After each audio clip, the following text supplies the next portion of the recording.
Hey, this is Victor Antonio, and welcome to another Sales Influence podcast where we talk about finding the why in how people buy. I'm your host, Victor Antonio. Thank you for joining me. Thank you for lending me your ears. Today, I want to talk about, I think this is going to be a small rant because I heard something today. It just kind of bothers me when I hear this message put out there about selling because it makes salespeople look bad. Let me explain. So I'm listening to this guy talk about sales, and he says the following, and I'm going to paraphrase, but here's what he said.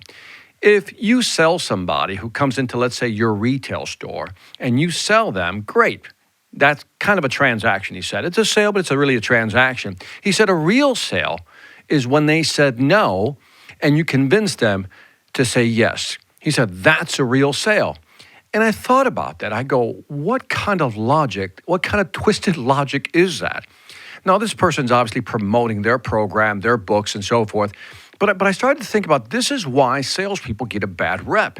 And that is when we are viewed as people who try to pressure people into making them buy things they don't want, that's how we are viewed as bad people. In other words, we're trying to sell people something not because they need it, because we need the commission. Who cares what they need? And that's pretty much what he was saying. But I mean, really listen to that.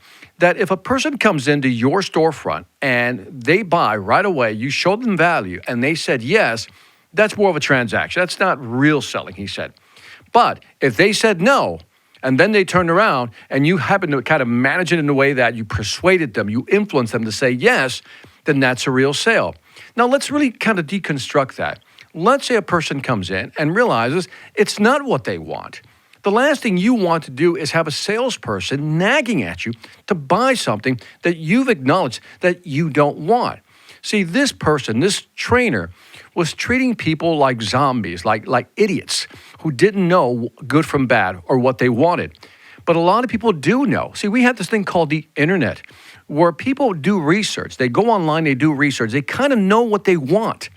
And so when they walk into your storefront, or let's say you're in a car dealership or at a store, whatever it may be, they kind of done some research already. Not kind of, they have most likely done research. Very few people do research before walking in a store.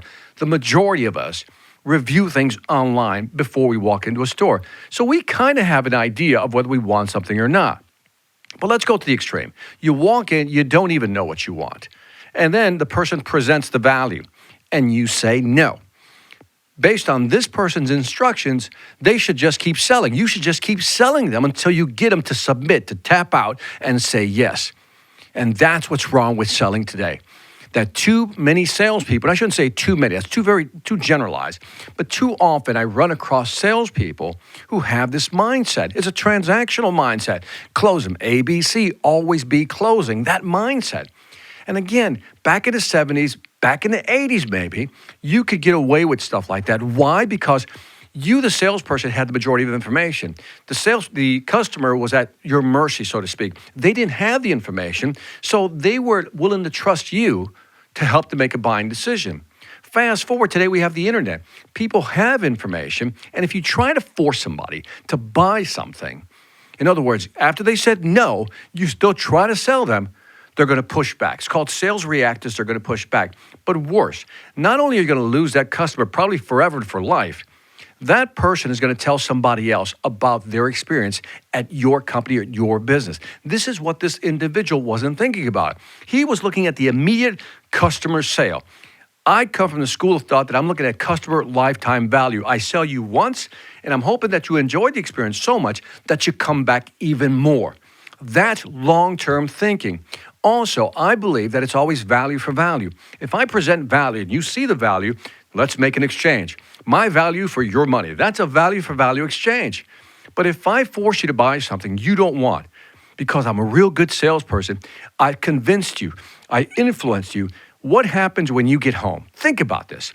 You get home, what is that person going to feel when the aura of pressure is gone? In other words, there's no more pressure being applied. The person now looks at what they bought and they say to themselves, what did I do? And all of a sudden, there's that buyer's remorse. There's that buyer's remorse, that anger that comes with it because you knew you were sold and it was such a high pressure sales pitch that you couldn't resist it.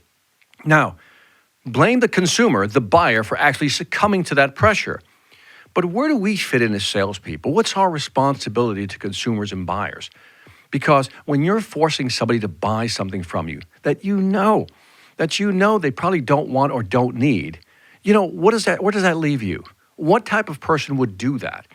And when I was listening to this, my stomach turned because I said, this is what's wrong with the business of selling. This is the perception that a lot of people have of salespeople.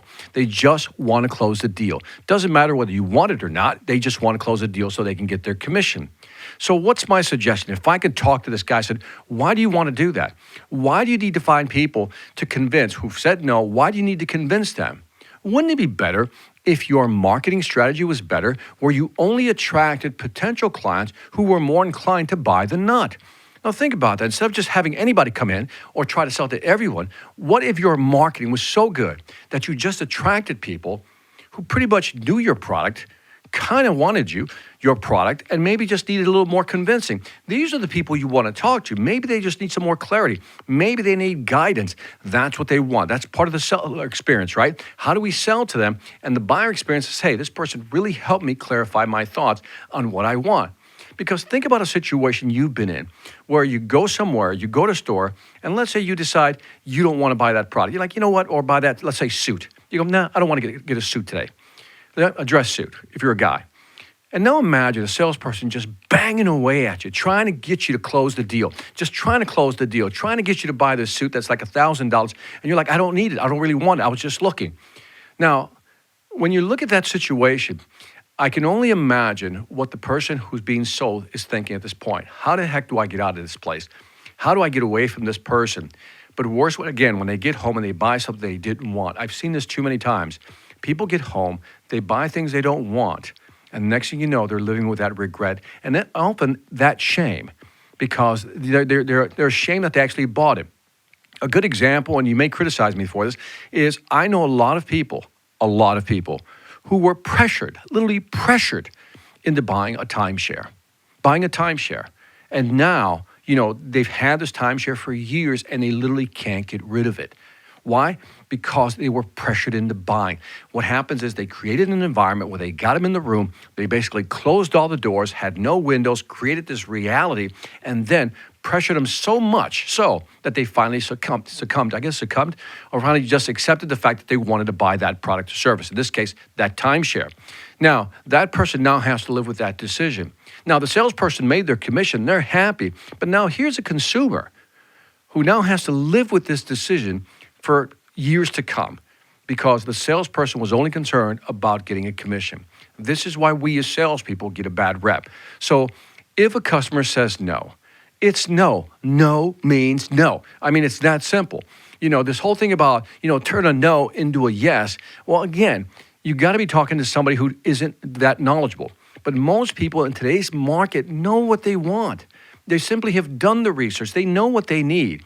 No means no works 90% of the time. Now, is there going to be a situation where somebody says, no, I don't think I need that right now? And then notice the language is different, not no versus no, I don't think I need that right now. Now, if I as a salesperson can show you why you might need this right now, that's still providing value. I'm not trying to pressure you. I'm showing you, giving you insight into why you might need something right now, maybe something that you're not thinking about. So I'm not saying that when somebody says no, you just walk out the door. There's two types of no. There's the hard no, leave me alone, I don't want this. And then there's no, I'm not sure. And when somebody's not sure, that means we as salespeople failed in our ability to communicate the value of the product or service we were offering. In that case, you can try to take that no, which is really a maybe, no, I'm not sure, right, equals a maybe, but I'm not sure. Then you can try to offer the value, but I'm not saying pressure. I'm saying clarify their thinking. Give them the insight, something to think about, like, I didn't think about that. I didn't know that. That's what you want them to say. I didn't know that. Oh, that is included also. Oh, I wasn't looking at it that way. That's the reaction when you're selling value to somebody. That's how you flip a no into a yes. But remember, it's not a hard no. It's a no, I'm not sure. No, maybe not now. No, let me think about it some more. And again, it's okay to try to help them think through it if you can. But if you go in with the mindset that a no isn't a no, it's always a yes, then that's a bad mindset. Some no's are simply no. So again, keep those in mind And when you hear people talk about, even if they say no, just keep selling them, I don't know. I think it's a short-term gain, a short-term win, but in the long run, you lose, the customer lose, and we in the sales profession also lose. This is Victor Antonio with another Sales Influence Moment/podcast, reminding you that selling doesn't have to be hard when you know how. When you get a moment, check out my Sales Velocity Academy at salesvelocityacademy.com. Also, leave me some feedback on iTunes, Stitcher, YouTube, Pandora, Spotify, or wherever you find this podcast. This is Victor Antonio again. Take care. Hi, I'm Victor Antonio. I'm an author, sales trainer, and keynote speaker. I'm often asked, what makes a great speaker? Is it someone who delivers real content that the audience can use? Is it someone who engages the audience so they're part of the learning experience? Or is it someone who can motivate an audience to push them beyond their comfort zone and discover new abilities? The answer is yes. But the most important thing to remember is that I'm not there to look good. I'm there to make my client look good.